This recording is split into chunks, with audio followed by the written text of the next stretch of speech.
Gold trusted gold buyers మీరు తాకట్టు పెట్టిన బంగారాన్ని విడిపించి ఈ రోజు ఉన్న మార్కెట్ ధరకు కొనబడును.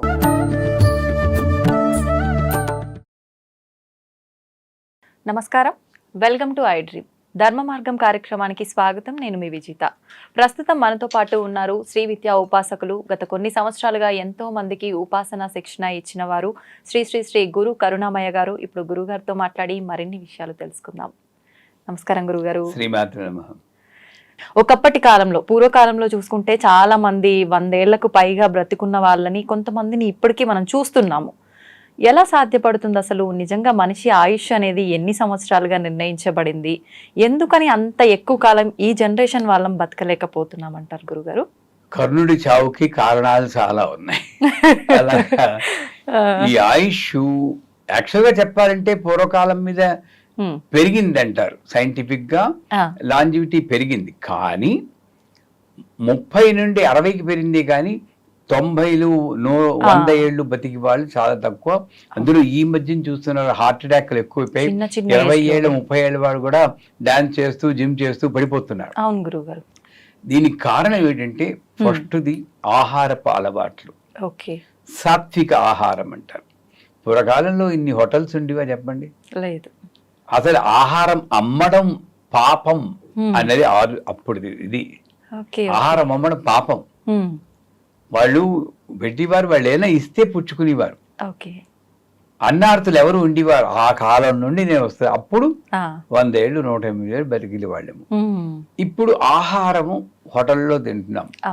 ఇప్పుడు ఈ పేపర్లో చూస్తున్నారు, ఫ్రిడ్జ్లో పెట్టి 3 రోజులకైతే బిర్యానీల కింద చేసి పంచుతున్నారు, గమగమలు వేసి పెడుతున్నాం. ఈ గుమగుమలకు అలవాటు పడిపోయాం, కానీ అది ఏం చేస్తుంది నాకు అన్నది ఆలోచించలేదు. ఆ రోడ్డు పక్కన పానీపూరి అమ్ముతూ ఉంటాడు, వాడు డ్రైనేజ్ పక్కనే నుంచుంటాడు. ఎప్పుడు మీరు చూసారు? ఇంత డబ్బు నీ కోటీశ్వరుడు ముష్టాడులో చెప్పబట్టుకుని నోట్లో సొంగ కారుతూ వాడి కర్మ కాకపోతే ఏం చెప్పండి. వీడు దేవాలయంలో తీర్థం ఇస్తేనేమో ఇలా పుచ్చుకుంటాడా, రోడ్డు పక్కన డ్రైనేజ్ పానీ పుచ్చుకుంటే ఇది కలియుగ దౌర్భాగ్యం. వాడు ఏ అలవాట్లోనే తాగుబోతవచ్చు, ఇదవచ్చు. ఇలా నానా సంకరమైనటువంటి ఈ ఆహారం, ముఖ్యం ఆహారం. ఆహారం తినడం వల్ల నేను నా ఆయుష్ను తగ్గించుకుంటున్నాను. అందుకే చాలాసార్లు చెప్తూ ఉంటాను మా వాళ్ళకి, అసలు బయట ఫుడ్ తినకండి. ఎంతో అవసరమైతే తప్పనిసరి ఫ్లైట్లో వెళ్తూ ఉంటారు, వాడు ఇస్తాడు. అప్పుడు కూడా తినకుండా ఉన్న సందర్భాలు ఉన్నాయి నాకు. కానీ ఒక్కప్పుడు ఆకలేస్తే తినాలి. ఏ ఫ్రూట్స్ తీసుకుంటాం, లేదు గుమ్మలు అడితే కనబడుతుంది తినం. కానీ తినేటప్పుడు నీళ్లు తీసుకుని ఈ చుట్టూరా ప్రోక్షణ చేసి ఏదో ఓం నమో నారాయణ, ఓం నమ శివాయ అనుకోండి. ఈ ప్రోక్షణ చేసినప్పుడు ఈ లైన్ చుట్టూరా ఏదైతే లోపల ఆహారం ఉందో దానిలో ఉన్న నెగిటివ్ ఎనర్జీ అంతా తగ్గిపోతుంది. ఇంకా చెప్పాలంటే మీరు తినే ఆహారం భయపడకండి, చెప్తున్నాను. అన్నం, ఆ బియ్యం, వరి ఏ భూమిలో పాతబెట్టబడిందో పండుతుంది కదా, ఎక్కడో చోట పండింది. ఆ భూమి ఒక 800 ఏళ్ల క్రితం శ్మశానం అయి ఉండొచ్చు. ఆ శ్మశానంలో ఎన్ని శవాలైతే దహనం అయ్యాయో ఆ శవాల్లో ప్రతి శవం చేసిన కర్మల్లో ఇండి కొంత శాతం ఈ గింజలోకి వచ్చింది, మీరు తినే గింజలోకి. ఇలా అయితే తిండి కోట్ల గింజలు తిన్నామండి నిజంగానే. అదే కాదు, మళ్ళీ కోసివాడి కర్మ, అమ్మివాడి కర్మ, వండివాడి కర్మ, వడ్డించేవాడి కర్మ, ఇన్ని కర్మలు పోగు చేసుకుని బొక్కుమని తింటే ఆరోగ్యం తగ్గక ఏం చేస్తుంది? ఎక్కడైనా భగవంతుని పూర్వకాలంలో భోజన కాలే హరినామస్మరణే గోవిందా గోవిందని తినేవారు. అహం వైశ్వానో భూత్వా ప్రణనాం దేహమాతృత అని లోకం చెప్పుకు తినేవాడు. ఇవన్నీ మానేసాం. అనేక కర్మలతో నిండిన ఆహారం తినడం మొట్టమొదటి మెయిన్ ఆహారం. పీల్చి గాలి అన్నీ కలుషితం అయిపోయింది, అన్ని ప్రతిదీ అది పక్కన పెట్టండి. రెండోది ఏంటంటే నా యొక్క ఆయుష్ మృత్యవే స్వాహ అని రుద్రంలో చెప్తారు. మమ మృత్యుర్నశ్యతాం ఆయుర్విద్యతాం అని మంత్రం. అంటే అర్థం ఏమిటి? నా కోపం వచ్చినప్పుడా నేను చచ్చిపోతున్నాను. ఎందుకంటే మనిషిగా నాకు కోపం రాకూడదు, రాక్షసుడికే కోపం వస్తుంది. దేవతకి వీటన్నీ దాటి ఉంటుంది. ఈ 3 లక్షణాల్లో ఉంటాడు. నాకు కోపం వస్తే చచ్చిపోయాను, డిప్రెషన్ వస్తే చచ్చిపోయాను. నాకు ఎందుకు లైఫ్ అంటే మనిషి జన్మ అంత కేవలం అయిపోయిందని మనకి ఆవు చూస్తూ నెమరేస్తూ అనుకుంటుంటాను, ఒరే ఎంత మంచి అదృష్టం రా నీకు, నాకు కానీ ఒక ఛాన్స్ ఇస్తే నీలాగా ఎప్పుడో మోసం ఉందిరా అని నాతో మాట్లాడుతుందని ఆ ఎరుకు నాకు ఉండాలి.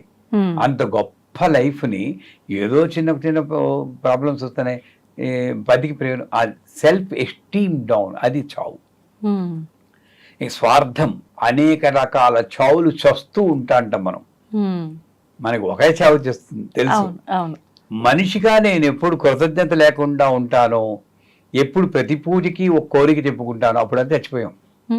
ఎప్పుడైనా ఒక రోజైనా పొద్దున్న లేవగానే అమ్మవారు థ్యాంక్స్ చెప్పి, అమ్మ ఇంకో రోజు బోనస్ ఇచ్చేవే తల్లి, హ్యాపీగా ఉన్నాం. గుడికి వెళ్ళి ఎవరైనా అమ్మ బాగున్నావా, పూజలు చేస్తున్నారా, హ్యాపీగా ఉందా, నాకు చాలా హ్యాపీగా ఉంది అని వాడు ఉన్నప్పుడు అది జీవితం.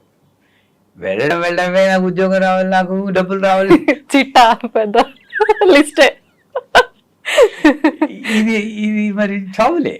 ఏంటి కోరికలు, ఎంత బాగా ఉన్నాం, ఎప్పుడైనా కష్టం వస్తే చాలా కష్టం ఉంది తల్లి అనుకోవచ్చు.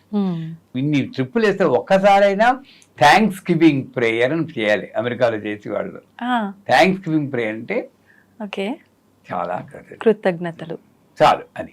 ఆ ఆధ్యాత్మికత లేకపోవడం మన ఆయుష్, అదే మృత్యువే స్వాహ, అది మృత్యు. అది నాకు పెరగాలి అంటే ఏదో ఒక మంత్రం చెప్పుకోవడం. భగవంతుడు ఉన్నాడా లేదా ఆ డిబేట్లు అనవసరం. నువ్వు ఉన్నాడు అంటే ఉన్నాడు, అది అమ్మ అంటే అమ్మ, లేకపోతే బొమ్మ అంటే బొమ్మ, చెట్టుకుంటే కొమ్మ, నీ నమ్మకాన్ని బట్టి అంతే. నమ్మకం అంతే. నేను చెప్తాను, మొన్న ఒకసారి మీతోనే మాట్లాడుతూ అన్నానేమో, ఈ వాటర్ బాటిల్ పెట్టుకుని ఆవిడే లక్ష్మీదేవి శ్రావణ మాసంలో నాకు బొట్టు పెట్టేది, ఇలా నేను పూజ చేస్తే 100% గ్యారంటీగా కొన్నాళ్ళకి నాకు ఫలితం వస్తుంది. భగవంతుడు అంటే నమ్మకం, అదే భగవంతుడు. ఈ విగ్రహం అమ్మవారు అంటే నమ్మకం, ఇది అమ్మవారు అంటే నమ్మకం. అంచేత ఈ నమ్మకంతో ఒక మంత్రాన్ని, ఏదో ఒక మంత్రం అంటే శబ్దం, ఆ శబ్ద తరంగాల్ని యూత్ వింటూ ఉంటారు ఈ వీడియోని. మేము ఇప్పుడు అక్కర్లేదు, పెద్దవాళ్ళకే ఇదంతా అనుకుంటారు. తప్పు. చూసుకోండి, సినిమా యాక్టర్ కూడా పునీత్ రాజకుమార్ పాపం ఎవరో యంగ్స్టర్ జిమ్ చేస్తూ పోయారు. ఏ రోజు మంది కాదు. అందుచేత ఆ చిన్న నాలా పూజలు చేయమని ఎవ్వరు అనరు. మీకు 60 ఏళ్ళు వచ్చి అప్పుడు చేస్తారు, లేకపోతే రోజు ఒక 5 నిమిషాలు ఈ ఆయుష్ పెరగాలంటే చెప్తున్నాను, 5 నిమిషాలు సైలెంట్గా ఉండండి, కళ్ళు తెచ్చుకోండి, ముఖం మీద నవ్వు ఉండాలి. ఎంత దెబ్బలాడు వచ్చినా సరే లోపల ఇక్కడ నవ్వుతూ ఉండాలి. నవ్వు పెట్టుకుని కళ్ళు తెరిచి ఈ సైలెంట్ నిశ్శబ్దంలో ధ్యానం చేయాలి. చాలండి, అంతకన్నా ఏం ఒక్కర్లేదు. అదే సరిపోతుందా గురుగారు? పెద్ద పెద్ద పూజలు కూడా చేయగలరు.